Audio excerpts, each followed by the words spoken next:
47, 48, 49, 50. ആ ഇനി കാശാ. ഇനി കാശ് വന്നിട്ട് മതി ബാക്കി തിരുമല്. കാശോ? എന്ത് കാശ്? കാശ് എന്റെ അച്ഛൻ വരുമ്പോ ചോദിക്കും, അയാള് തരും. അണ്ണാ കാശ് താണ്ണാ. കാശോ? കാശ് എന്തിനാരാതെ? അവക്കിപ്പോ റേഡിയോ വാങ്ങിക്കണോന്ന് ഞാൻ പറഞ്ഞില്ലേ. പരീക്ഷയ്ക്ക് എല്ലാ വിഷയത്തിലും ഫസ്റ്റ് വാങ്ങി ജയിച്ചാ അന്ന് നിനക്കൊരു സ്വയംഭം റേഡിയോ വാങ്ങിച്ചു തരും. അതെന്നാ അപ്പ മതി. ഇന്ന് തരാന്ന് പറഞ്ഞ കാശാ. കഷ്ടമുണ്ട് കേട്ടോ. എത്ര നേരം ഞാൻ തിരുമിയതാ. ശരി 100 തരാം, പക്ഷെ ഒരു 50 തിരുമൽ കൂടി തിരുമണം. ശരി കാശാ. കാശ് വാങ്ങിച്ചിട്ട് നീ മുങ്ങോ? അണ്ണന്റെ പെങ്ങളെ വിശ്വാസം ഇല്ലേ? ഇല്ലല്ലോ. കുളിപ്പിക്കാനും തീരുമാനം ഒക്കെ ഒരു പെണ്ണിനെ കെട്ടിക്കൊണ്ട് നിർത്താൻ പറയണില്ലാതെ.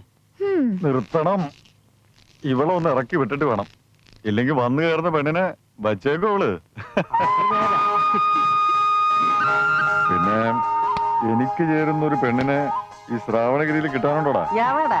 ശ്രാവണഗിരിയിലുള്ളവരൊക്കെ മര്യാദക്കാരും തറവാട്ടി പിറന്നവരുവാ. തെരുക്കൂത്തുകാരെ വേണമെന്നുള്ളവര് കൃഷ്ണഗിരി തന്നെ പോണം.